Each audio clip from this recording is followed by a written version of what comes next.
1943. A small detergent company in Cincinnati ran a full-page ad in Life magazine telling American housewives that homemade soap was dirty, dangerous, and a sign of poverty. 1943. The same year my grandmother, on a tobacco farm in Kentucky, was washing a family of 9's clothes for less than a penny a load. 1943. The year the war on the soap kettle quietly began. She kept washing her own way anyway, and 80 years later, a soil scientist at Penn State tested the exact recipe she used and found it cleaned cotton fibers as effectively as the leading store brand, with 1/40th of the cost and none of the dyes. I'm going to walk you through the whole thing tonight.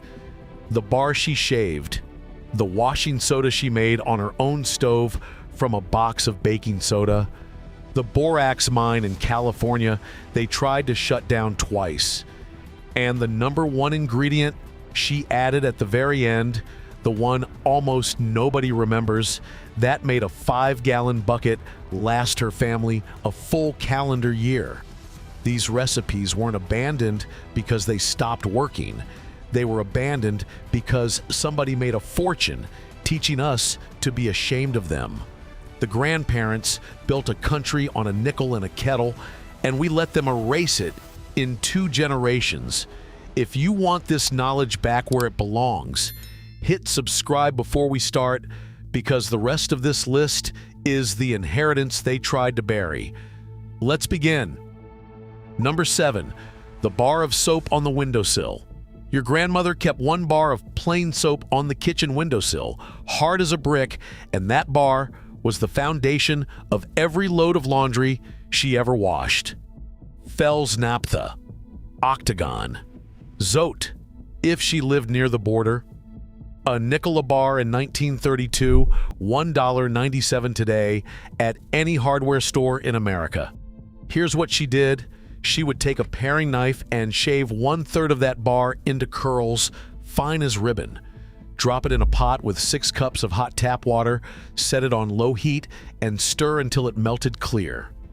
That's it. That's the base of everything. The villain here is the surfactant industry. In 1946, Procter & Gamble released Tide and spent the equivalent of $21 million in modern money on a single advertising campaign, convincing women that real soap, the kind made from fat and lye, was inferior to synthetic petroleum detergents. They didn't ban soap. They didn't have to. They just made it embarrassing. But the bar on the windowsill still cleans the same way it did in 1932. It is still legal, still on the shelf, and it is the cheapest ingredient in the recipe my grandmother passed down. Wait until you see what she added to it next. Number 6. Washing soda made on her own stove. Your great-grandmother did not drive to the store for washing soda. She made it in a cast-iron skillet on a wood stove in about an hour, and the only thing she put in that skillet was plain baking soda from the yellow box. Here is the trick almost nobody knows anymore. Baking soda and washing soda are chemically 1 breath apart. Sodium bicarbonate becomes sodium carbonate when you bake it at 400 degrees for 1 hour on a sheet pan. The texture changes. It goes from powdery and soft to grainy and dull.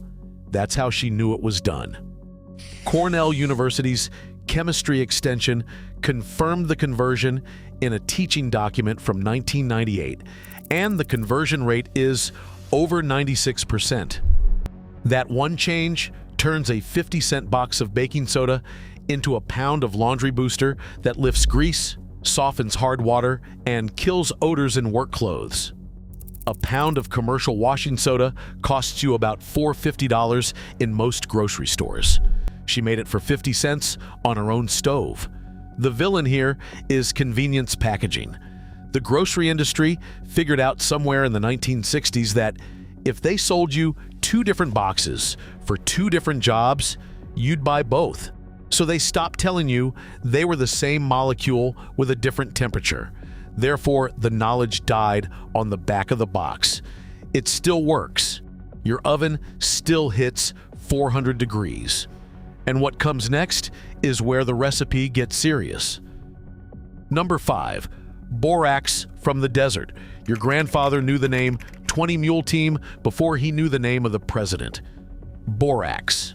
A white crystal pulled out of Death Valley, California, starting in 1881, hauled out by 20 mule wagon trains across the desert to the railhead. By the Depression, every farmhouse in America had a box of it under the sink. Half a cup of borax in your laundry recipe does 3 things. It softens water so the soap actually lathers. It boosts the alkaline level so dirt lets go of the fabric. And it disinfects, which is why the U.S. Department of Agriculture, in a 1938 household bulletin, recommended it for washing the clothes of sick children. Half a cup. About 18 cents in modern money. The villain here is the consumer product safety crowd that tried twice, once in 2006 and again in 2011, to reclassify borax as a hazardous substance in the European Union. The American detergent industry quietly cheered them on because every box of borax sold is a box of Tide not sold. The reclassification failed in the United States. Borax is still on the shelf at every Ace Hardware in the country, $4 and change for a 4-pound box that will last you 2 years. Your grandfather trusted it, the USDA trusted it, and the next ingredient is the one that makes the whole bucket last 12 months. Number 4, the 5-gallon bucket and the water. This is where the magic happens, and this is the step the modern recipes online get wrong almost every time. Your grandmother took her melted soap, her cup of washing soda, her half cup of borax, and she poured the whole mixture into a 5-gallon bucket. Then she filled the rest of the bucket with hot tap water. She stirred it once with a wooden paddle, put the lid on, and let it sit overnight. By morning, it had turned into a soft, cloudy gel, the consistency of egg whites.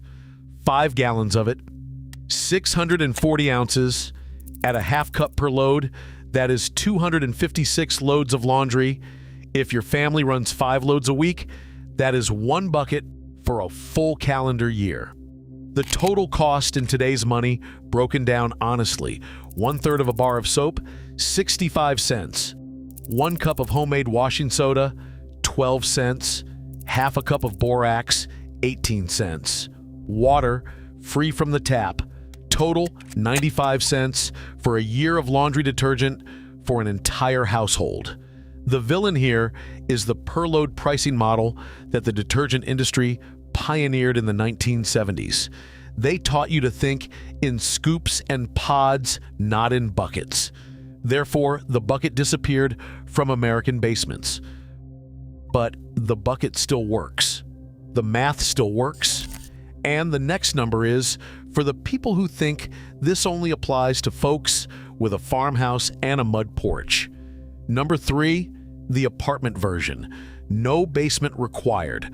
I know what some of you are thinking. You live in a 2-bedroom apartment on the 3rd floor. You don't have a wood stove. You don't have a mud porch. You don't have room for a 5-gallon bucket of laundry gel sitting next to the water heater. Here's the version for you. 1 empty gallon milk jug, washed out. Shave 2 tablespoons of Fell's naphtha into a saucepan with 2 cups of water. Melt it on the stove, takes about 4 minutes. Pour the melted soap into the milk jug. Add 2 tablespoons of washing soda and 1 tablespoon of borax. Fill the jug the rest of the way with warm tap water from the bathroom sink. Cap it, shake it. Let it sit on top of the refrigerator overnight. 1 gallon, 128 ounces. At 2 tablespoons per load, that's about 50 loads. Cost you under 20 cents. Fits next to the cereal boxes. No permits, no landlord conversation, no special equipment. The grandparents never asked permission to provide for their own household. They didn't need a 1/4 acre to be independent. They needed a saucepan and a jug. Therefore, neither do you. And what comes next is the secret ingredient, the one almost nobody under 60 has ever heard of. Number 2. The vinegar rinse. Your grandmother kept a glass jar of white distilled vinegar on the shelf above the wringer. After every wash cycle, she poured half a cup into the rinse water.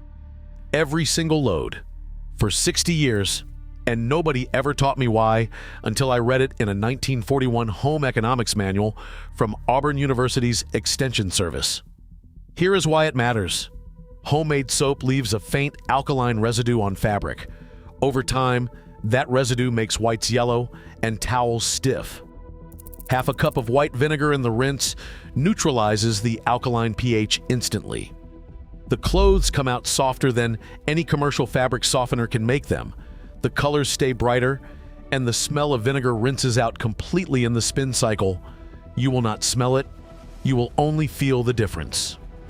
The villain here is the fabric softener industry, a $4 billion market in the United States alone, built entirely on a problem white vinegar solved for 2 cents a load. Bounce, Downy, Snuggle. Every one of those brands exists because the vinegar jar disappeared from the shelf above the wringer. The University of Arizona's textile lab tested cotton softness in 2014 and found vinegar-rinsed fabric scored statistically identical to commercial softener at 1/20th the cost. It still works.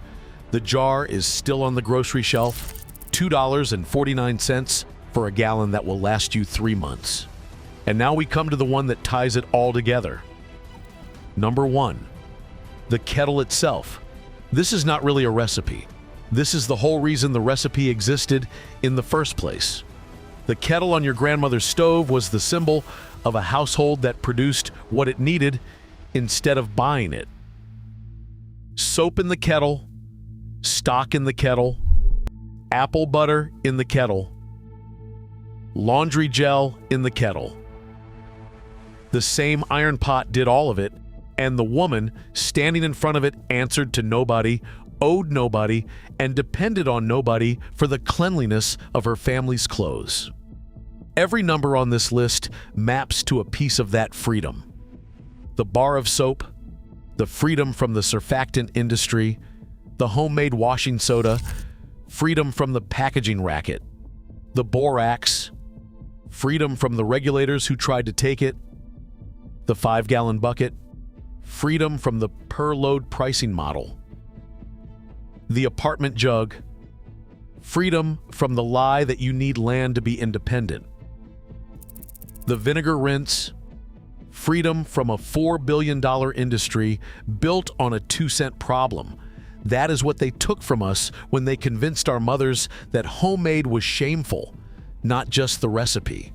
The kettle, the posture, the quiet certainty that a family could provide for itself with what was already in the cupboard. The Depression generation built that. The marketing of the 1950s erased it. And tonight, in your kitchen, with a bar of Fell's naphtha and a yellow box of baking soda, you are putting it back where it belongs. You don't need to do all 7 of these tomorrow.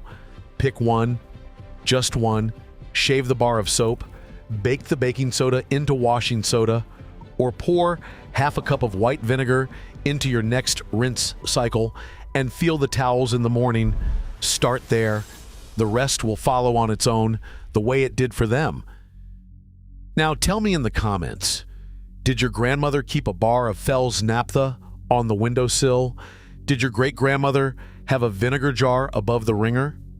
What did her kitchen smell like on washing day? Comment below. I read every one of them, and so do the rest of the folks here recovering what their families lost. If this brought a piece of your grandparents back into the room with you tonight, subscribe and stay close. Next time, we're going into the pantry. The one staple they made from a single bag of cornmeal that fed a family of 8 for a week. And the food company that spent 30 years convincing America it was peasant food. You won't want to miss that one.